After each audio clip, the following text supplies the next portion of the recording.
Hello students, आज हम करते हैं क्लास 11th का first chapter set. What is a set? Set क्या होता है? सेट होता है a well defined collection of objects. क्या होता है सेट? सेट होता है a well defined collection of objects. क्या होता है सेट? सेट होता है हमारा a well defined collection of objects.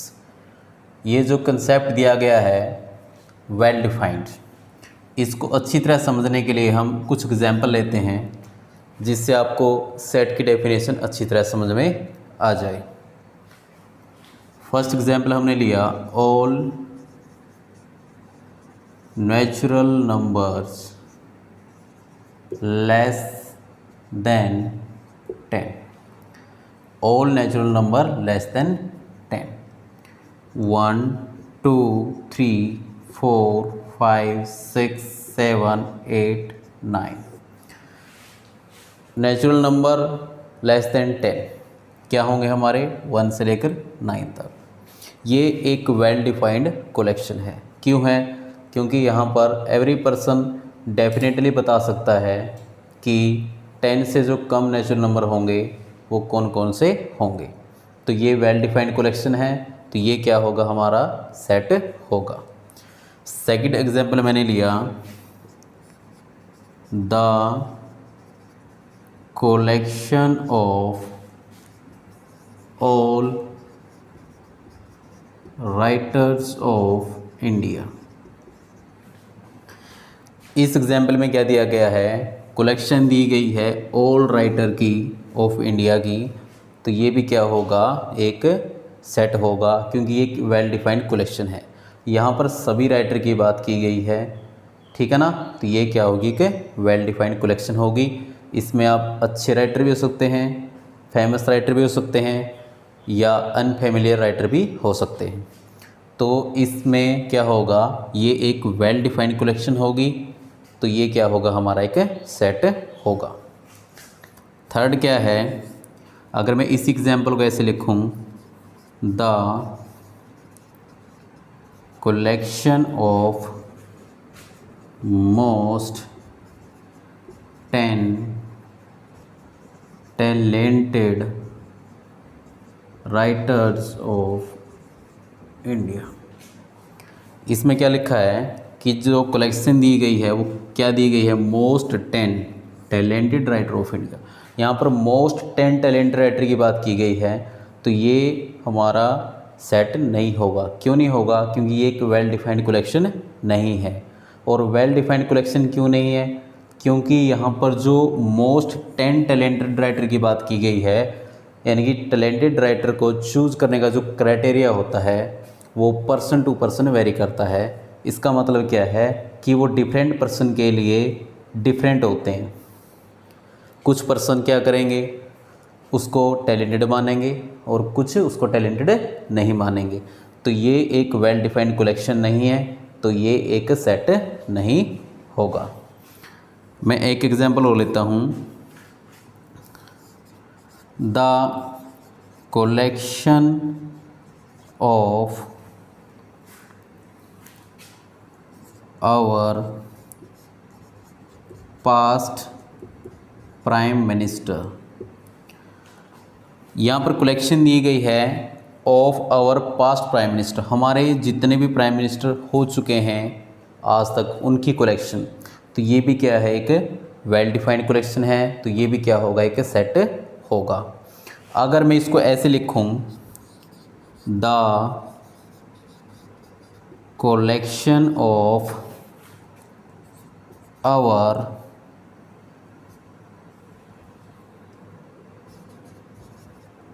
Most 10 famous past prime minister. अगर मैं इसको ऐसे लिखूं कि the collection of our most 10 famous prime minister, past prime minister, तो यहाँ पर देखो, यहाँ पर मोस्ट 10 लिखा गया है। इसका मतलब क्या है कि हमारे जितने प्राइम मिनिस्टर हुए उनमें से मोस्ट 10, तो ये भी डिफरेंट पर्सन वेरी करेगा। तो इसका मतलब क्या है कि वो जो 10 मोस्ट आएंगे वो डिफरेंट पर्सन के लिए क्या होंगे, डिफरेंट होंगे। तो ये एक वेल डिफाइंड कलेक्शन नहीं है, तो ये भी हमारा सेट नहीं होगा। तो ये था हमारा सेट। सेट होता है हमारा a well defined collection of objects. इसको अच्छी तरह समझने के लिए हम आगे एक क्वेश्चन लेते हैं एनसीईआरटी एक्सरसाइज 1.1 से। अब आपके सामने कुछ एग्जाम्पल दिए गए हैं जो एनसीईआरटी का क्वेश्चन नंबर फर्स्ट है। इसमें क्या बताना आपको ये बताना है कि ये सेट है या नहीं है। आपको जस्टिफाई करना है इसका answer. The collection of all the month of year beginning with letter G, यानी कि वो सभी मंथ जो किस स्टार्ट होते हैं, जैसे उनकी कलेक्शन। तो ये सभी जानते हैं और एवरी पर्सन डेफिनेटली बता सकता है कि जो जे से स्टार्ट होते हैं वो मंथ कौन कौन से हैं। तो ये क्या होगा, एक वेल डिफाइंड कलेक्शन होगी। तो ये क्या होगा, हमारा एक सेट होगा।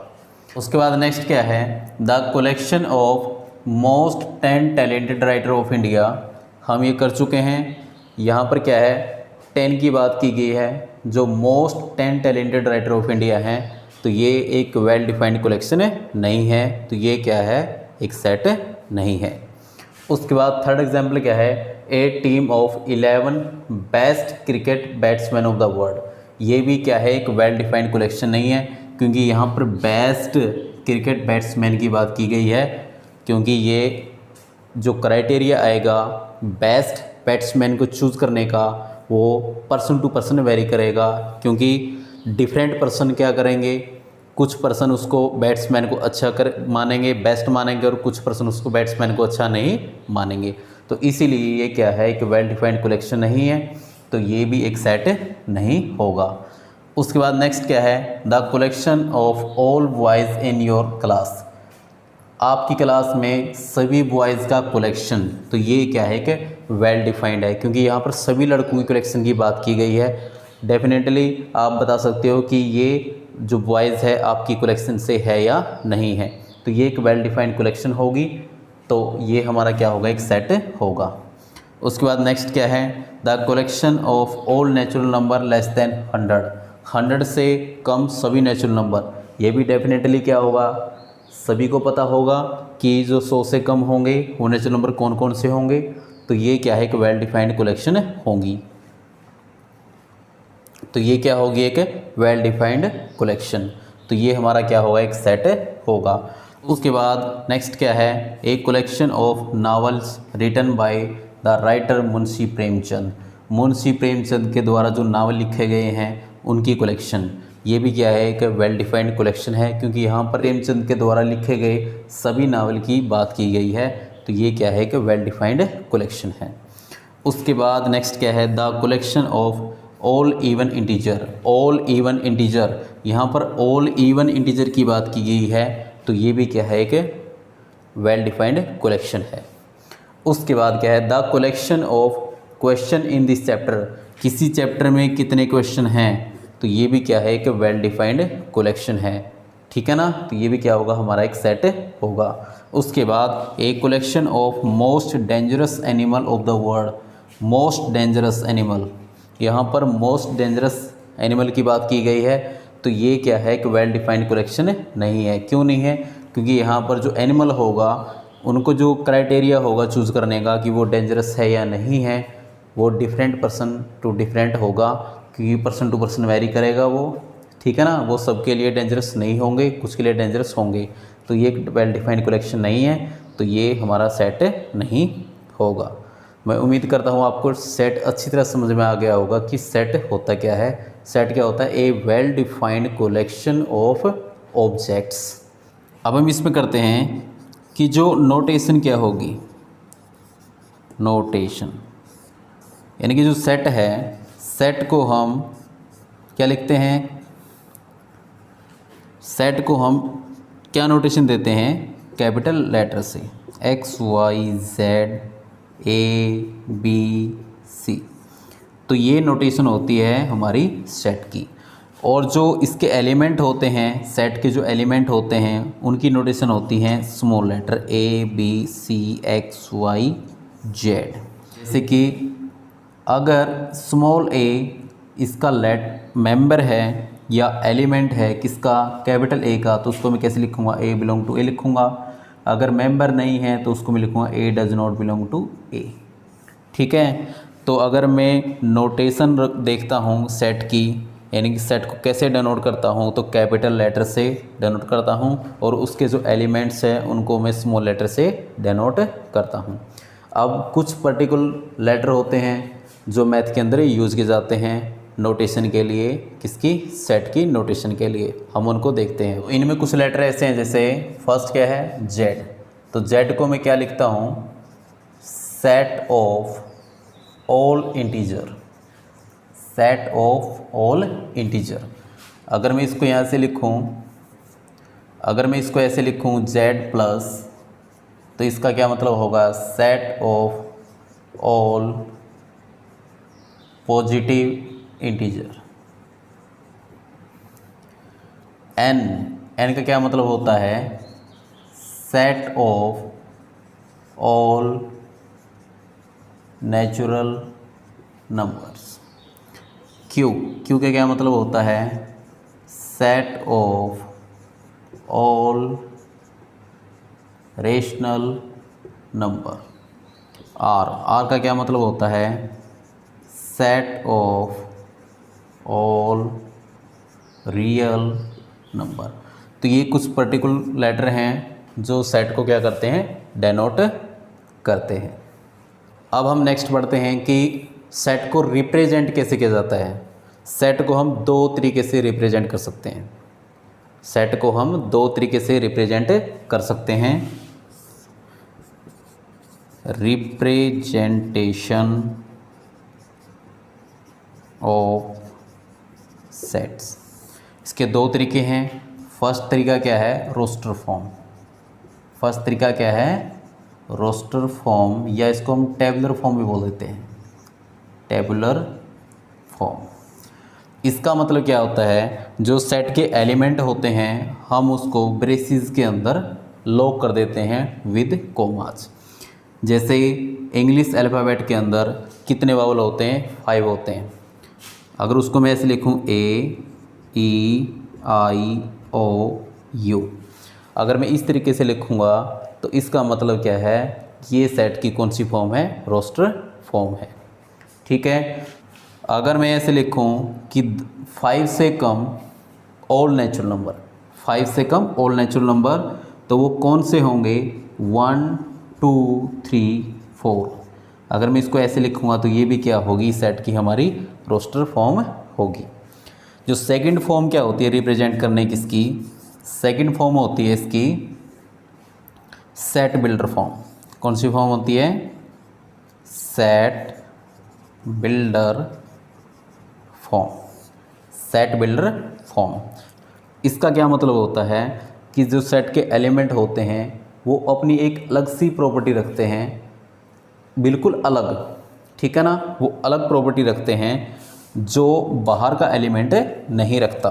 कहने का क्या मतलब है, अगर मेरे पास ये रोस्टर फॉर्म है, अगर मैं इसको सेट बिल्डर फॉर्म के अंदर लिखना चाहता हूँ तो कैसे लिखूँगा इसको मैं, अगर यहाँ से मैं एक सेट बनाता हूँ A X such that X is A vowel, X is A vowel in English alphabet, English alphabet, तो ये क्या होगी, इसकी रोस्टर फॉर्म होगी। अगर मैं इस सेट को लिखूं सेट बिल्डर फॉर्म के अंदर तो कैसे लिखूंगा मैं इसको, A is equal to X such that X is equal to N for all N belong to natural number, and जो N की वैल्यू आएगी वो कहाँ तक आएगी, N लेस देन क्या रहेगा मेरे पास 5।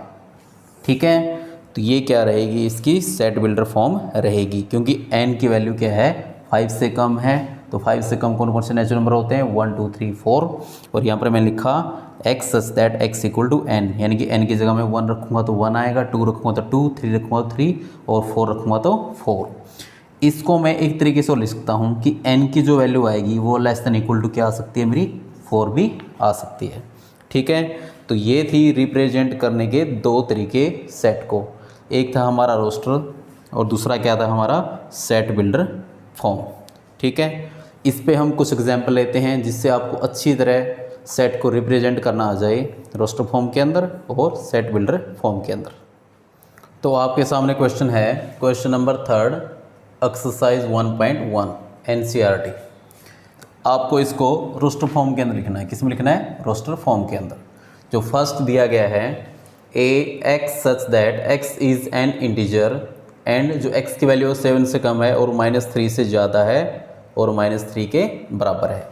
तो मैं इसको रोस्टर फॉर्म के अंदर कैसे लिखूँगा, -3 -2 -1 0 1 2 3 4 5 और ये 6। ठीक है, यानी कि ये हमारी सेट बिल्डर फॉर्म थी और ये क्या होगी इसकी रोस्टर फॉर्म। नेक्स्ट क्या है, x such that x is a natural number less than 6। x क्या है, नेचुरल नंबर है और 6 से कम है, तो 1 2 3 4 5 ये क्या होगी इसकी रोस्टर फॉर्म होगी। उसके बाद नेक्स्ट क्या है, x such that x is a 2 digit natural number such that the sum of its digits is 8। कि x क्या है, एक 2 अंकों का नेचुरल नंबर है, 2 डिजिट्स नेचुरल नंबर है और उन डिजिट्स का जो सम है वो कितना है, 8 है। तो क्या होगा हमारा, ये फर्स्ट होगा हमारा 1 7 2 6 3 5 4 4 और 5 3 6 2 7 1 और 8 0। ये क्या होगी इसकी रोस्टर फॉर्म होगी, क्योंकि यहाँ पर 2 डिजिट्स का जो सम होगा वो कितना होगा हमारा 8 होगा। ठीक है ये। उसके बाद नेक्स्ट क्या है, x such that x is A prime number which is divisor of 60। तो 60 को डिवाइड करने वाला प्राइम नंबर, तो सबसे पहले क्या होगा वो होगा हमारा 2, क्योंकि 2 सबसे छोटा प्राइम नंबर होता है। उसके बाद क्या होगा 3 और फिर क्या होगा 5। ये 3 ही प्राइम नंबर ऐसे होंगे जो 60 को क्या करेंगे, डिवाइड करेंगे। तो ये होगी इनकी रोस्टर फॉर्म। उसके बाद नेक्स्ट क्या है, E set of all letter in the word trigonometry. अगर मैं इसको लिखूँ रोस्टर फॉर्म के अंदर तो क्या लिखना है मेरे को, सबसे पहले इसमें इन लेटर को अलग अलग लिखना है। तो सबसे पहले क्या आएगा, टी आएगा, फिर आर आई जी ओ फिर एन। अब देखो यहाँ पर लेटर क्या है, रिपीट है। हमें लेटर जो रिपीट हैं उनको सिर्फ 1 टाइम ही लेना है, यानी कि सिर्फ एक बार ही लेना है। उसके बाद क्या रहेगा फिर एम, उसके बाद फिर क्या रहेगा ई, उसके बाद टी रिपीट है ये हमें लेना नहीं है, आर हमारा रिपीट है ये हमें लेना नहीं है, लास्ट क्या रहेगा हमारे पास वाई। तो ये क्या रहेगी इस लेटर की, इस वर्ड की रोस्टर फॉर्म। उसके बाद जो हमारा वर्ड है बेटर, बेटर को मैं कैसे लिखता हूँ, तो सेम ऐसे लिखना है जिससे हमने ट्रिग्नोमेट्री को लिखा है। ठीक है, तो बी, उसके बाद ई, उसके बाद टी, फिर आपका रिपीट हुआ ये हमें लेना नहीं है, ये रिपीट है ये हमने लेना नहीं है, लास्ट क्या लेना हमें आर। तो ये थी हमारी roster form of the set. Next example हम करते हैं सेट बिल्डर फॉर्म के ऊपर। ठीक है, तो आपके सामने क्वेश्चन है, question number 4 NCERT exercise 1.1 right इन सेट बिल्डर फॉर्म। हमें ये जो सेट दिए गए हैं रोस्टर फॉर्म के अंदर, हमें ये कन्वर्ट करना है किसके अंदर, सेट बिल्डर फॉर्म के अंदर। तो फर्स्ट कैसे कन्वर्ट करते हैं हम इसको, x सच दैट, ये देखो ये क्या है हमारे 3 के मल्टीपल हैं, कहाँ तक है 4 तक। तो कैसे लिखो हम इसको, x equal to 3n for all n belong to natural number. n क्या है हमारा नेचुरल नंबर रहेगा, ठीक है। एंड और जो n की वैल्यू हमें लेनी है वो कहाँ तक लेनी है हमें, n लेस देन 5, ठीक है। यानी कि n की वैल्यू हमें 5 से कम लेनी है, मतलब 4 तक हमें लेनी है। 1 लूँगा तो क्या आएगा 3, 2 लेंगे तो कितना आएगा 6, 3 लेंगे तो कितना आएगा 9 और 4 लेंगे तो कितना आएगा 12। मैं इसको ऐसे भी लिख सकता हूँ n less than equal to 4, ठीक है। इसका यही मतलब रहेगा। नेक्स्ट क्या है, नेक्स्ट आपके पास देखो 2 है, 4 है, फिर 8 है, फिर 16 है, फिर 32 है। तो ये जो हमारे पास नंबर दिए गए हैं ये सारे 2 के एक्सपोनेंट में दिए गए हैं। किस में दिए गए हैं, 2 के एक्सपोनेंट के अंदर। कैसे, x such that x equal to 2 की power n for all n belong to natural number. And n की वैल्यू कहाँ तक आएगी, ये आपकी 2 की पावर 5 होती है कितनी, 32। यानी कि n की जो वैल्यू आएगी लेस देन इक्वल टू 5 आएगी या लेस देन 6 आएगी। इसको मैं ऐसे लिख सकता हूँ, दोनों का मतलब एक ही है, या तो 5 या 5 से कम आएगी या 6 से कम आएगी, ठीक है। अगर 1 लूँगा यहाँ पर तो वैल्यू आएगी 2, अगर यहाँ पर 2 लिया तो वैल्यू आई 4, अगर यहाँ पर 3 लिया तो वैल्यू आई 8, अगर यहाँ पर मैंने 4 लिया तो वैल्यू आई 16, अगर मैंने वैल्यू यहाँ पर 5 ली तो वैल्यू आई 32। तो ये है इसकी सेट बिल्डर फॉर्म। उसके बाद नेक्स्ट क्या है आपके पास, ये भी क्या है, ये 5 के एक्सपोनेंट हैं। तो x इक्वल टू 5 की power n for all n belong to natural number. और जो n की वैल्यू आएगी वो कहाँ तक आएगी हमारे पास, लेस देन इक्वल टू 4 या इसको लिखता हूँ n लेस देन 5, ठीक है। क्योंकि n less than equal to 4 का मतलब है n की वैल्यू 4 और 4 से कम। इसका मतलब भी क्या है, n की वैल्यू क्या रहेगी, 5 से कम रहेगी, मतलब 4 3 2 1, ठीक है। अगर मैं n की वैल्यू 1 रखता हूँ तो वैल्यू आएगी मेरे पास 5, 2 रखने के बाद क्या आएगी मेरे पास 25, और 3 रखने के बाद कितनी आएगी 125, और 4 रखने के बाद कितनी आएगी मेरे पास 625। उसके बाद नेक्स्ट क्या है, ये क्या है 2 4 6, ये हमारे पास क्या है, ये 2 के मल्टीपल भी हैं और ये इवन नेचुरल नंबर भी हैं। तो इसको मैं ऐसे लिखता हूँ x is an even natural number, ठीक है। या मैं इसको ऐसे लिख सकता हूँ x such that x equal to 2n for all n belong to natural number, क्योंकि ये सारे के सारे क्या रहेंगे, इन्फिनिटी तक हमारे 2 के मल्टीपल रहेंगे। उसके बाद नेक्स्ट क्या है हमारा, नेक्स्ट है हमारे पास x सच दैट, ये देखो ये नेचुरल नंबर का क्या है हमारे पास स्क्वायर है। तो यहाँ पर क्या लिखूँगा, x equal to n square for all n belong to natural number. And और n की वैल्यू कहाँ तक लेनी है हमें, 10 का स्क्वायर तक, यानी कि जो n आएगा लेस देन इक्वल टू कितना आएगा 10 आएगा, या n की वैल्यू लेस देन कितनी आएगी 11। दोनों का एक ही मतलब है। अगर वैल्यू हम 1 लेते हैं तो 1 का स्क्वायर 1 आएगा, 2 का स्क्वायर 4 आएगा, 3 का स्क्वायर 9 आएगा, और लास्ट 10 का स्क्वायर कितना आएगा 100 आएगा। तो ये थी सेट की सेट बिल्डर फॉर्म। तो आज हम सिर्फ इतना ही पढ़ेंगे। अगर आपको ये वीडियो पसंद आई है तो आप इसको लाइक करें, शेयर करें और चैनल को सब्सक्राइब करें। Thank you.